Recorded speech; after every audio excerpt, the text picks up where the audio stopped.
always, good morning. Okay. So, kamusta ang inyong dole? Ang inyong dole talks? Damong question daw. Kaya abot daw ka mo alas 12. Alas 11 pa ng istorya na ito. Tapos, di ba sa program nyo alas 11 lang? Wow! May overtime pay sila. Anyway, supposedly, nauna itong integrating activity. But anyway, tapos naman yung kanina. Ito kasi ang pinaka-last topic sa ating training. So, module natin. Okay, balik ulit tayo at gusto siguro nila panghapo para hindi daw ako makakatulog kayo, no? Kasi ang hirap kong maging speaker in the afternoon. Especially mga luncheon speaker. Kasi tulog lahat ang ibang estudyante. But then, nung naging professor ko sa masteral, ang estudyante ko, principal, supervisor, teacher. Alauna, 2:30. Alam niyo nangyari, gising sila lahat. Kaya listan man sila polymerization na topic. Great science lang ang kailang subject. Ang topic nila, pang physical chem namin, last topic sa physical chemistry. Kabudlay, magtudlog. Tapos, alauna, hangtod alas 2:30. Tapos mga tiguan pa, Diyos. 35 years in service daw mo. Matanggol pa mamuntan tayo. Ay, parehas pa rin pala ngayon. Kaya 31 pala ako. Okay, go back to the session objectives. At the end of the session, participants will be able to discuss high value. Ayan mo, tignan nyo. High value of giving attention to occupational safety, health, and environment. SHARE, no? Issues and concerns. This time, you have to identify safety and health hazards in an actual. Actual po tayo ngayon. Mag-trip tayo ngayon to Europe. Determine prevention or control measures appropriate to the hazards identified. So, ito na po yung summary na pinag-aralan ninyo, HIRAC. Hazards identification. Ano nga yung RA? Ano yung RA? Republic Act.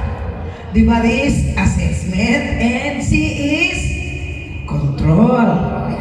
Mamaya mag-HIRAC kayo. Okay. So, we will be having a tour to Europe. So, instructions for group work. Meron tayong factory tour video. So, this is a Kiwi Scarpa booth factory tour. Nakalimutan ko, dapat pala nag-booths ako ngayon. Kasi booth factory po ang ating tour.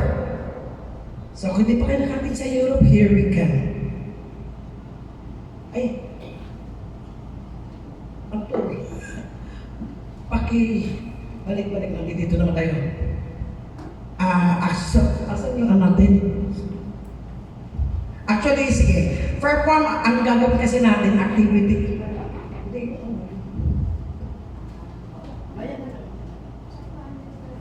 Okay. So, in this integrating activity, we will be performing a risk assessment of the specific work activities and tasks na ibibigay ko sa inyo in the process flow assigned to the group. Identify safety and health hazards per task. Evaluate the risk and develop control measures. Hindi iba lang, the same pa rin evaluate or risk assessment and control. So ito po yung gagawin natin. So, parehas ang ginawa ninyo sa ating past activity ninyo. This time, sa isang planta tayo pupunta. So, meron tayong alam na hazard, safety, pag-safety, injury, illness. Pag-safety hazards, ano mangyayari? Injury, pag-health hazards. And very good. So meron kayong existing risk control. So, babalik ulit tayo sa probability, severity, and the risk. And the last is the risk control. Kumbaga, ito na yung ultimate na nyo sa inyong discussion. So ito po ang process flow. Meron po tayong group 1, group 2, group 3, and group 4. Ano na ulit pangalan ng group 1? Kuno, ano yun? Number 1. Ating na lang. Ito yung kuno. Oh, di ba? Si Kuno ang magkuno. Ang group 3, Elias. Ang group 4, Team Last. Pinalitan na si Elias. Team Last. The last frontier. Okay. So ayan ha. Ito pong assignment ninyo. Hindi assignment pala. Ito pong i-perform nyo today, this afternoon. So ang group 1, storage of materials, pressing and cutting of parts.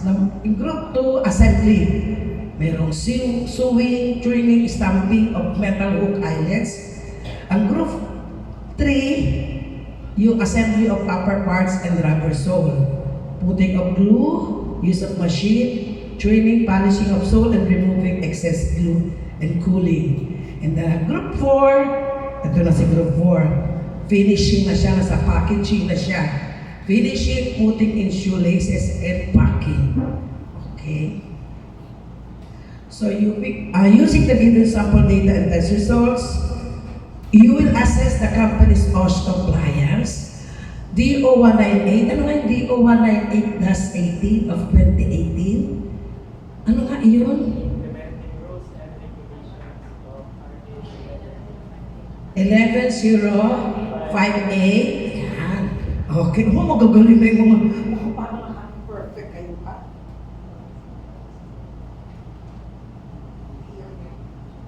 Okay. So, you will be suggesting workplace policies in the company's existing OSH program. And number 5, meron annual medical report data and existing WEN results. What other WEN parameters would you recommend? So, in work environment measurement.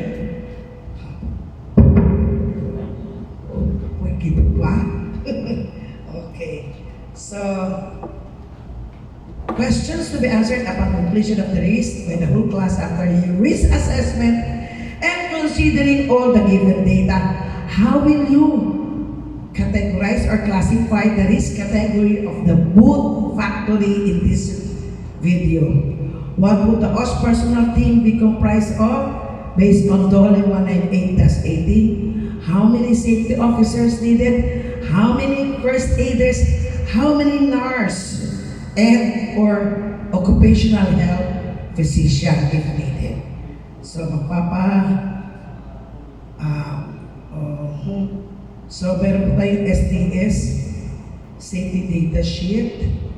So meron tayong work environment measurement results, parang wala naman. So wala na yung annexes. So okay, let's proceed the video. Wash. Wala. Showers. Kaya yung dito galing sa first. Ayun. Yun yung sa ilalim. Ayun. Yun na. Ito.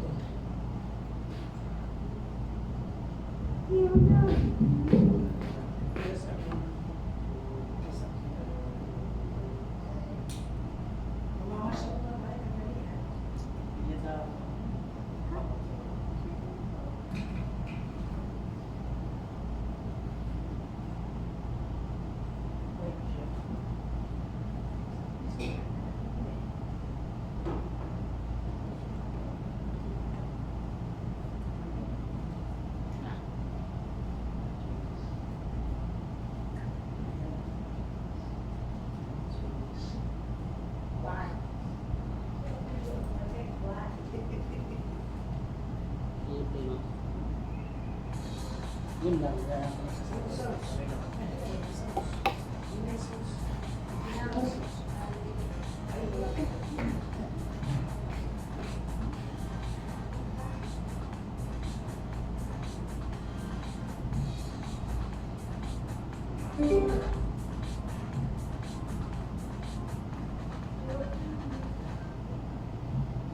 Yes, ma'am. Showing 160 employees.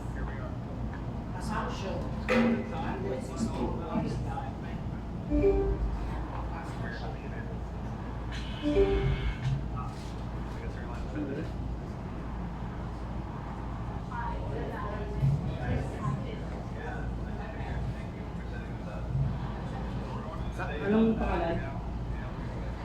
Anong pangalan?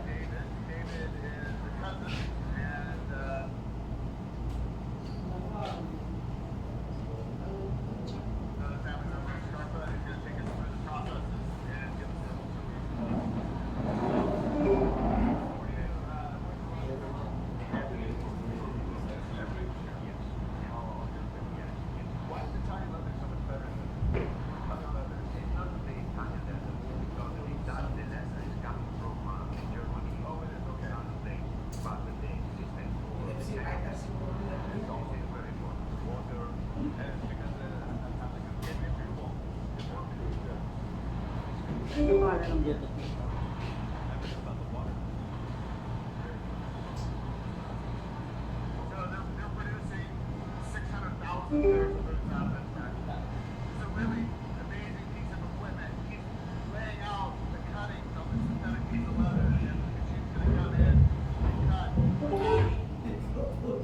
He lays out depending on how it's laid out and where it's laid out on this. This is another cutting machine like what I showed you, but this is better. This is cutting the spacer mesh.